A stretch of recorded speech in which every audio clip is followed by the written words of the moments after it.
আপনারা জানেন আজকে দুপুরবেলা যে আমরা মেল করেছিলাম জুনিয়র ডক্টরস বন্ধুদেরকে, তার পরিপ্রেক্ষিতে ওরা আমাদের নবান্না সভাগারের যে মিটিং হচ্ছিল এর জন্য ওরা পৌঁছেছে। আমরা 5টার সময় দিয়েছিলাম, ওরা একটু দেরি করে যেহেতু বাসে ওখান থেকে আসলো পৌঁছেছে আমাদের এখানে।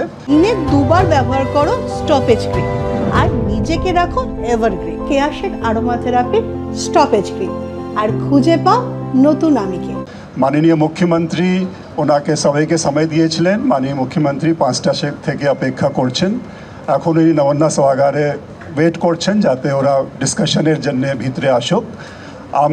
ওরা অ্যাকচুয়ালি দুটো ছিল, ওরা 30 জন মতন এসেছে, আমরা 15 জন বলেছিলাম, 30 জন মতন এসেছে। আমরা ওদের 32 জন মতন এসেছেন, আমরা ওদেরকে অ্যালাউ করলাম। আমরা বললাম আসুন আলোচনা করুন, বিকজ আলোচনার মাধ্যমেই আমরা এই সমস্যার সমাধান বের করতে পারবো।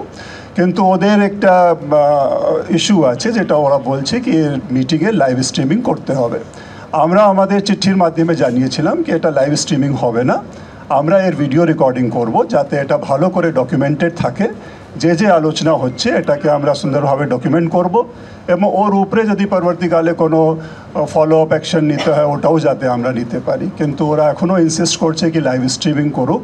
আমাদের অফিসাররা ওদের সঙ্গে অনেকবার আলোচনা করেছেন, তারপরে আমরা ডিজি সাহেব আমরাও ওদের কাছে গেলাম, ওদেরকে বলেছি কি আপনারা আলোচনায় অংশগ্রহণ করুন, আলোচনার মাধ্যমে এর সমাধান হবে।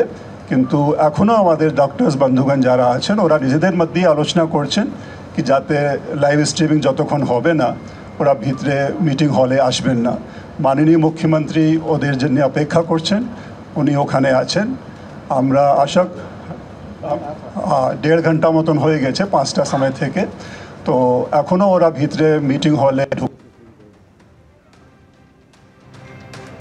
বোঝানোর চেষ্টা করেছি কি যাতে একটা আলোচনার পথ যেটা খোলা হয়েছে এর মাধ্যমে আমরা যাতে রিজলভ করতে পারি, এই স্টেলমেট সিচুয়েশনকে যাতে আমরা দূর করতে পারি এবং ওদের যে দাবি দাওয়া আছে ভালো সিকিউর সেফ ওয়ার্কিং এনভায়রনমেন্ট তৈরি করা, মাননীয় সুপ্রিম কোর্টের যে নির্দেশ আছে সেই হিসাবে যে কাজ করার প্রয়োজন আছে, ওদের রেস্টরুম আছে, ওদের ইনফ্রাস্ট্রাকচার ফ্যাসিলিটিসগুলো ক্রিয়েট করার আছে, ওয়াশরুমস করার আছে, সিসিটিভি করার আছে, ভালো লাইটিং অ্যারেঞ্জমেন্টগুলো করার আছে যাতে ওরা ভালো পরিবেশে কাজ করতে পারে। এর জন্য আমরা আগে থেকেই প্রস্তুতি নিয়েছি।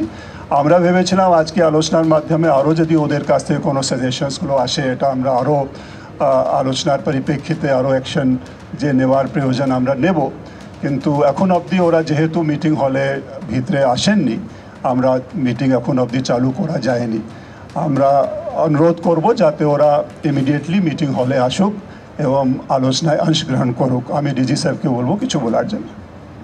और চিফ সেক্রেটারি সাহেব সব বলেছেনই, জিনিসটা হচ্ছে কোনো মিটিংয়ে কোনো ফর্মাল মিটিং ডিসকাশনে nowhere it is done live, যেটা করা হয় যেটা প্রেসকে সকালকে বার্তা ইন কেস ইফ এট মিটিংয়ের কিছু নিষ্কর্ষ হতো ডেফিনেটলি ওটা লাইভ করা যায়।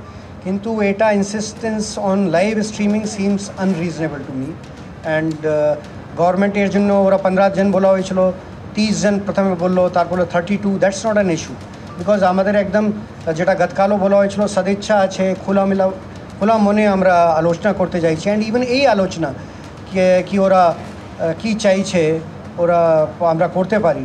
অ্যান্ড তারপরেও আমরা আজকে চিফ সেক্রেটারি সাহেব আবার ইমেল দিলেন, ওনারা বললেন না এটা আমরা 30-15 জন নেই বেশি চাইবো, আমরা অ্যালাউ করেছি। অনারেবল চিফ মিনিস্টার উনি 5টা থেকে এই জন্য অপেক্ষা করছেন কি ওরা আসবে বলবে।